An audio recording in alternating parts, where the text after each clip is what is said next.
can see it now. They're going to take him. He's going to, again, as they mentioned there, thank you, Tom and Phil Perry, for that. That's a tough position to not get exposed at if you're not good enough. Because on every single snap in a practice, in a meaningful practice, one with actual contact, you're going to be able to sit there and keep score. Who won that down? Oh, you're defensive player or the tackle? You're in trouble if Landry can't whip his ass in one-on-ones or in team periods. That guy's been around the league a little bit. Top 5 left tackle? Thank you. Uh-huh. If you take a head tackle in the top 5? Well, I mean, I'm talking about an experienced edge guy that you're paying to bring in here to be one of your top free agents that you bring in that you know can play in this league, should be able to whip a rookie's ass. I'm sorry. Harold Landry is not even in the same class as a bunch of different pass rushers that this player will see this year on their schedule. That is fair. I'm talking if about he's actually playing left tackle in the NFL and he's a top 5 pick, if he gets beat by one of the Patriots edge rushers as the roster stands right now, which you say will happen, they're going to kick him inside to guard and well, we tried. He's going to be left tackle, and they're going to come coach him up to play left tackle. Now, I'm leaving here Friday. I'm out here Friday. Before I leave, I'm going to predict they are going to take him at 4. They're going to take Will Campbell at 4. That's the way this draft's going to play out for them. Because I think it's going to go chalk 1, 2, 3, and they're taking Campbell at 4. That's the way it's going. You coach the kid up, you got size, and you get after his ass, and you bring Scar in to help, and you keep him a tackle. He's tall. Too tall to play guard for me. I wouldn't kick him in at guard. I'd keep him a left tackle and coach his ass up. And put a hell of a left guard next to him. Make sure you got a good guy next to him. Like, that'll help. So I think this begs another question, and that is, do you think that Mike Vrabel has learned anything from the draft swings and misses in Tennessee? Sure. Would he draft Peter Skoronski 11th overall again? Probably not. And I'm sure the Patriots wouldn't draft Cole Strange again, right? Would you take Cole Strange? Peter Skoronski was an All-American left tackle in college. Yep. They didn't even really give him a shot in the NFL, and they knew that he was quickly a guard, and he's been a guard. So if that happens with this player, wouldn't you be able to say, we're all going to be able to say, wow, this guy didn't learn his lesson from Tennessee, which is stop drafting short-arm tackles that are not tackles at the next level. I will say he learned nothing. That he spent a 4th overall pick on a guard. Sweet. When that pick, if you have needs, would be worth so much more over the course of this offseason if you had been willing to move the pick in a deal for an established player. Instead, you're using it up on a guard? I use it up on a tackle. Mike's the one that said tackle. Elliott's the one that said tackle and guard. So I think this should be stated right now. If they draft Will Campbell and he's a guard, even if he's a good guard, they failed, and this was a bad pick. What are you doing? You have the 4th overall pick. At 11, it's not as bad. At 4, unforgivable. That's a swing and a miss, and you've learned nothing, Mike Vrabel, from that pick in Tennessee. You could be passing on a guy like a George Kittle-type player and that Warren kid from Penn State to pair up with Drake May for the next 10 years. And this is the way you're going to be able to look at these things 4 years from now and say, ooh, where did this guy go? What did this guy do? How did our guy fare? Now, all of a sudden, there's reports that he's got this tenacity about him. I thought it was Membu that had the tenacity. Well, no, had because that anger. Membu's not the guy getting picked by the Pats. Right. So, no, he's not the guy. Of course. That's the first time we've heard like that point on Will Campbell. He's going to look at Matt Light, who's crazy. Like, we know Matt. Matt's crazy. He's tenacious. Like, he'll take your freaking helmet off and swing it at your head. No, listen, like, Campbell's got some edge to him. We saw it in that answer that he gave about his arm length. I thought it was great. But He's that doesn't pissed necessarily mean that he's a good player, though. Bingo. Doesn't mean anything. That helps if you're a good player. Yeah. If you're a good player and you've got the edge, that's great. If you're a bad player and you've got the edge, you know who you are? You're Jake Beckett. Do you remember Jake Beckett? Yeah, I remember Jake the Beckett, Arkansas a-hole? Captain. Remember him? Yeah, captain. Captain here? Captain of Arkansas. Yeah, not here. No, when they drafted him. Yeah. Captain. That's all we heard. Captain. How was he? And now again, he's not a first-round pick. I mean, we're kind of 4th rounder, right? Yeah, later round pick. But he had all kinds of sass. How'd that work out for him? Not great. Yeah, no, it didn't work out. See, it's funny because, like, you watch a ton of these highlights now. So you watch a ton I of these pissed that highlights. guy off greatly one time. Yeah.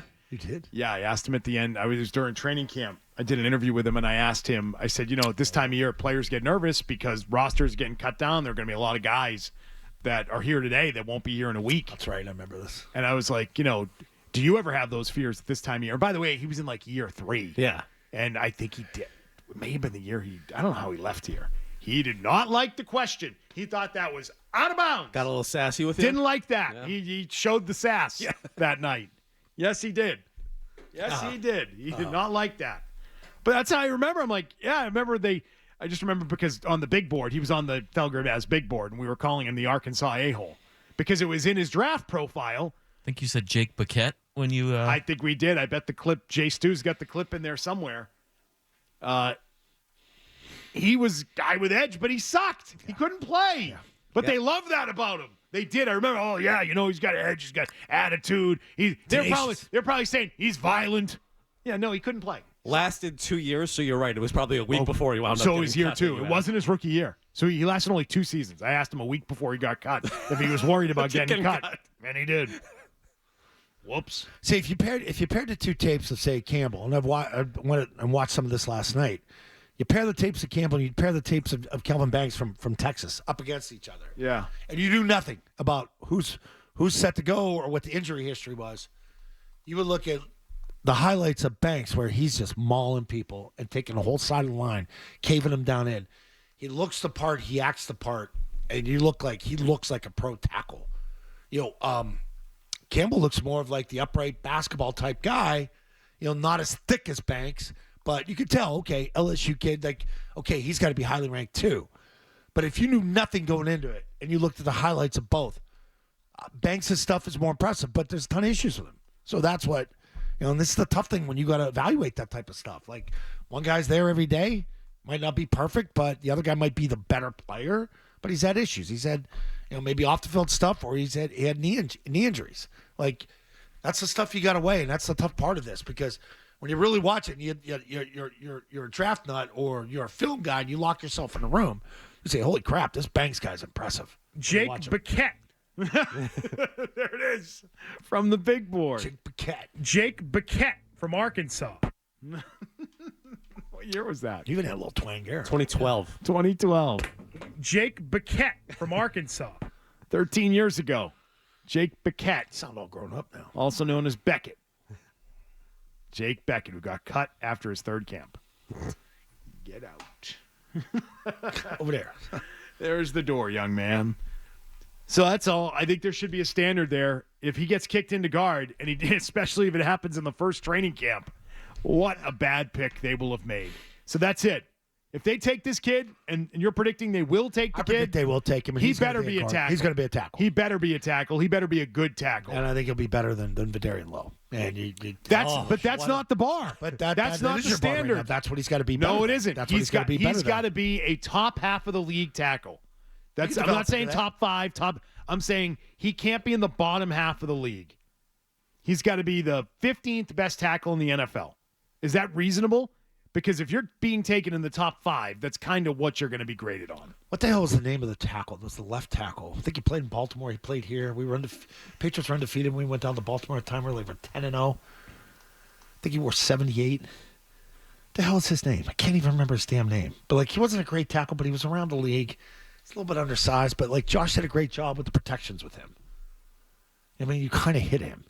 Shoot. That played here? Yeah, played here as your left tackle. He was in Baltimore first. He's your left tackle. We're number 78. Damn it, we're 8-0 down in Baltimore at that time. Wasn't 78 Bruce 78 Armstrong? Bruce Armstrong. Isn't his number 78. retired? We're 70 something, 76. Yeah, Bruce is retired. You're right. Sorry, something House. Newhouse. Newhouse. Thank you, Marshall Newhouse. Marshall right? Newhouse. We knew nothing of him. You wore 72 into it. 72. I'm sorry. So 72, and I'm like, who the hell is this guy? And I'm like, he doesn't really stand out. But they kinda Never hit him. played for the Ravens. Didn't play for the Ravens. No, he played for a bunch of teams. Packers, Bengals, Giants, Raiders, Bills, Panthers, Saints. Then he came to the Patriots. Then he played with the Titans. I got In 2019. I have that whole thing up. Jesus. Yeah. Yeah, got but there. he was here like we're 8-0, but like I remember Josh did a good job hiding him. You know, it's about you could take care of guys with protections and not leave them out there on an island. That's something I think we had a problem with here the last couple of years, where if you're going to do some of this West Coast stuff, you just call the play. You can't switch it up. So you can protect these guys if they're having some issues. Josh will do that. It's not an elite talent kind of draft, but it's a starter draft. That's nice. I think that's probably a good thing for the Patriots in rounds 2, 3, 4, if you ask me. If there are depth positions that might help the team. Running back might be one of those spots where they're looking for a running back. We've talked about that. There could be starting level running backs. That's a very, very they heavy pick running. again. It's the best running back draft in a while. It's deep. Yeah. Like if you even study running back drafts. I mean, I would expect them to stock up there. Kid from USC's good. Like they got a lot of good backs. Good defensive line draft, I've read in various draft publications. A lot of depth on the line. Big fat guys. Yep. There's depth at edge. Those are some of the spots that you can look at and say there's starting level guys. Is Will Campbell a starter at left tackle? Yeah. That to me is the most important question. Yes. Yeah. Yeah, he is. I don't know. I don't know if he is. I don't pretend to know if he is. But I know with those short little baby arms that he's got, those little T-Rex arms, which, by the way, would make for an incredible story if they do go through with this and draft this kid. It's going to be relentless. Because it stands out on tape. Like, you see it. His technique. He's so tall. His technique does not just need to be good. It needs to be great. It has to be perfect. Yeah. If you got to move your feet. If you're going to consistently win, it has to be perfect. Well, it's like when you're not big in one area, you got to compensate for something else. Perfect. You know? Yeah, and some people are still trying to figure that out. It has to be flawless for him to be a starting level guy against real talent in the NFL. How's your hips? You're telling me he'd get his ass kicked by Harold Landry in camp. Savvy veterans can win. Yeah, in camp. Then he's in trouble. Then that's not a good pick. Adam writes in that first-round wideouts are just like first-round tackles. They either have it or they don't, and you're going to know by the end of their first camp. Phil's been on this too. Like, Do you agree with that? Phil's been kind of. Don't you think it's a bad sign that we're already talking about the potential to kick him inside to guard and that he could still be a really good guard if it doesn't work out at tackle before the season, before we even make the selection? I don't like that. That's a red flag right there to me. Then the kid's called a tweener.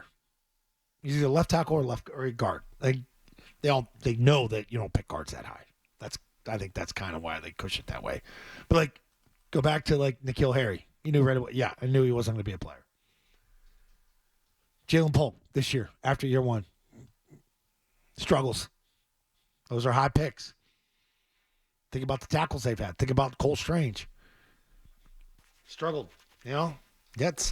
Phil's been on this too. Like, there's no surefire things that if you draft a tackle in that first round or he's a high pick, that he's going to be good. It'll be a great starter for you for years to come.